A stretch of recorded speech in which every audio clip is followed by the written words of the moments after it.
ازيكم عاملين ايه؟ يا رب دايما تكونوا بخير وفي احسن حال طول الوقت. هكلمكم النهارده عن مراجعة فيلم الرعب الجديد، واحد من اكتر سلاسل الافلام المنتظرة والمعروفة في تاريخ افلام الرعب كلها، سلسلة افلام انسيديوس اللي نزلت بفيلم جديد وهو انسيديوس اوت اوف ذا فيرزر. وهنشوف هل الفيلم ده فعلا يستحق المشاهدة ولا لا. بس اهم حاجة، مش حابب ان انا اضيع وقتكم في مقدمة طويلة. ما تنسوش ان انا عندي قناة تانية على اليوتيوب، قناة خاصة بقصص الرعب لكل الناس اللي بتحب قصص الرعب. هسيب لكم اللينك بتاعها في الديسكريبشن تحت، ما تنسوش ان انتوا تشتركوا فيها. وبرضه ما تنسوش ان انتوا تشتركوا في القناة دي وتفعلوا زر جرس التنبيهات وتدوسوا لايك على الفيديو علشان ما يفوتكمش كل جديد. يلا بينا ما نضيعش وقت ونخش في الموضوع على طول.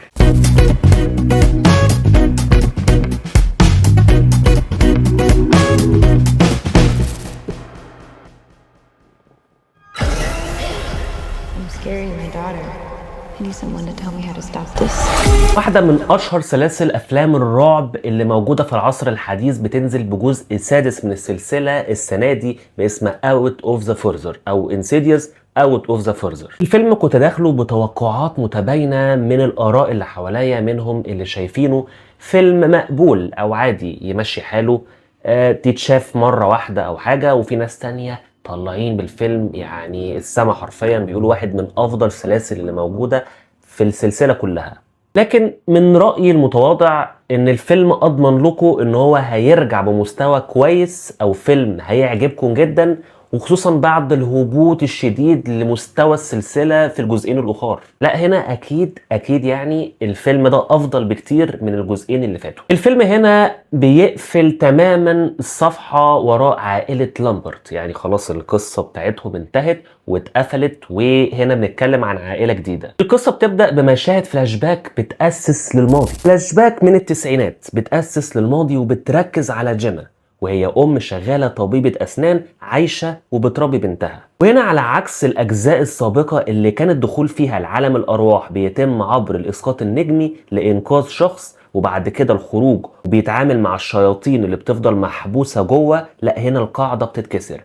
جيما بتتحول لقناة وبوابة وصل حقيقية بين عالم الأحياء وما بعد الحياة، وده بيسمح للأرواح والشياطين إنها تعبر وتعدي وتتجسد ككيانات مادية في العالم الحقيقي. طبعا لما الأمور بتتعقد بترجع تاني تتعامل مع الوسيطة الروحانية اللي موجودة في بقية السلسلة أو المشهورة في السلسلة كلها، الوسيطة الروحانية إليس. ومن هنا بيبدأ رحلة صراع عنيفة لإنقاذ بنتها ومحاولة لإعادة الشياطين اللي دخلت دي للعالم الآخر. طبعا يعني يفضل إن أنت تكون شايف كل الأجزاء بتاعت السلسلة أو الخمس أجزاء اللي فاتوا، لأن لو أنت شايفهم ومتابع للسلسلة هتبقى يعني مدرك وفاهم ومتابع الأحداث وعارف مين إليز وعارف إيه الدنيا بتاعت الفيلم ده بالظبط. فنقدر نقول زي ما أنا قلت لكم إن الفيلم ده بيرجع فعلا لمستوى السلسلة، يعني بمستوى كويس. يعني فعلا الفيلم حلو، وزي ما انا قلت لكم في المقدمه افضل بكتير وبمراحل يعني عن الجزئين اللي فاتوا اللي كان بعتبرهم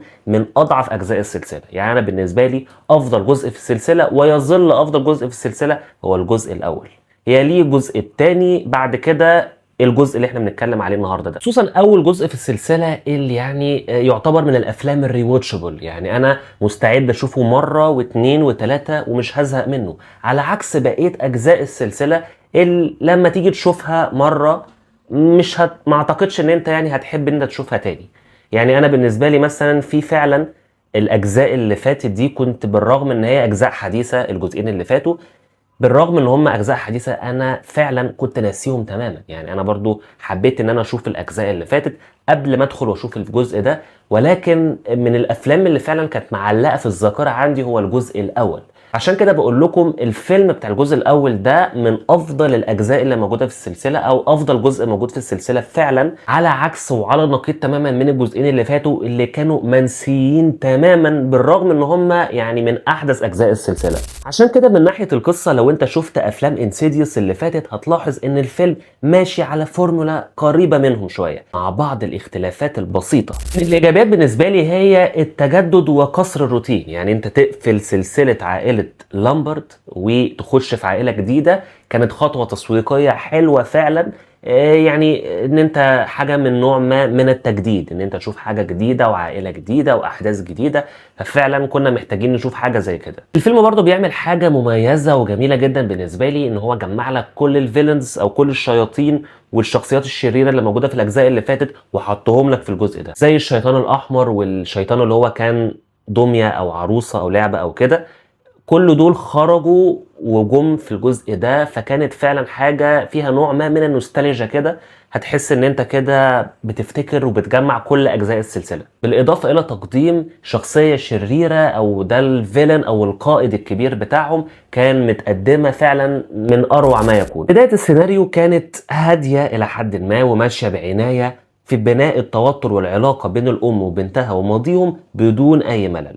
بالنسبة للإخراج والصورة البصرية كانت الألوان فعلا ممتازة، وحركة الكاميرا كانت ذكية في معظم مشاهد الرعب، غير الخدع البصرية والمكياج السينمائي اللي كان إلى حد ما عالي في الاحترافية وفي التصميم، وخصوصا في تصميم الأرواح والكائنات الشيطانية.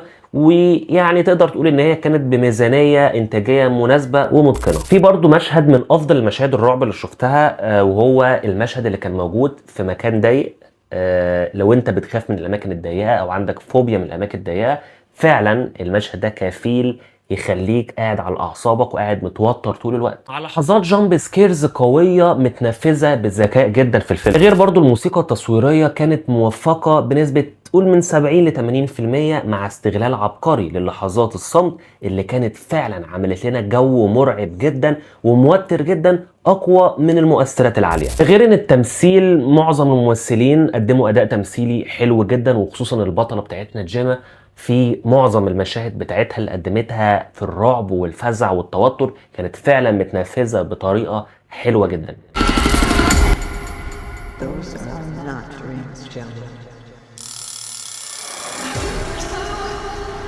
غير زي ما انا قلت لكم حضور ايقوني ومتميز جدا لشخصيه إليز اللي موجوده ومواكبه في الاجزاء كلها بتاعتنا، كان حاجه فيها نوع ما من النوستالجيا وحاجه جميله جدا فعلا. غير ان مده الفيلم مناسب، ايقاع الفيلم سريع، مش هتحس باي ملل خالص في الفيلم ده. غير ان انا لاحظت ان الفيلم متاثر الى حد ما بالجزئين بتوع فيلم سمايل.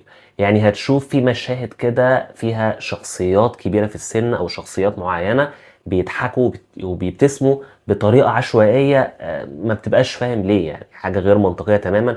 ولكن انا ما اتضايقتش من الموضوع ده، وحسيت ان هو مواكب للاحداث الموجوده في الفيلم، وفعلا حاجه يعني ما ضايقتنيش. يعني بحس ان برضو في بعض المشاهد فيها كده او المشاهد الحواريه بين الشخصيات اتكررت الى حد ما، يعني حاسس ان في كلام اتكرر الى حد ما بين الشخصيات. ما كنتش فاهم ايه بصراحة يعني السبب ليه عملوا حاجة زي كده. ولكن ممكن الناس ما تاخدش بالها في حاجة زي كده، يعني انا عشان كنت مركز فعلا فخدت بالي ان في كام مشهد، في كام حوار كده اتكرر بدون اي داعي. ولكن ممكن انت ما تاخدش بالك من حاجه زي كده. غير ان انا حابب ان انا انصحكم ان انتوا قبل ما تدخلوا الفيلم ده اوعوا تشوفوا التريلر بتاع الفيلم خالص، لان فعلا التريلر حارق مشاهد مهمه ومشاهد قويه جدا في الفيلم، او معظم مشاهد جامب سكيرز اللي موجوده في الفيلم هتلاقيها محروقه في التريلر بشكل مستفز جدا.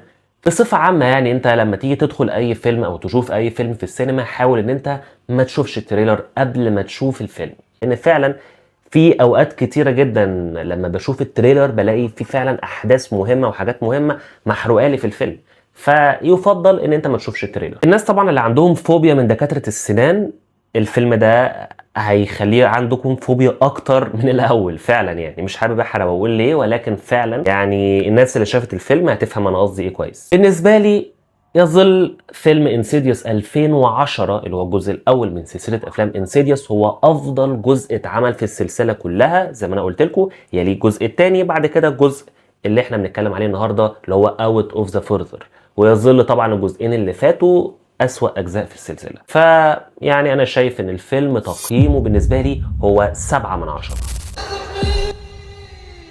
Maya?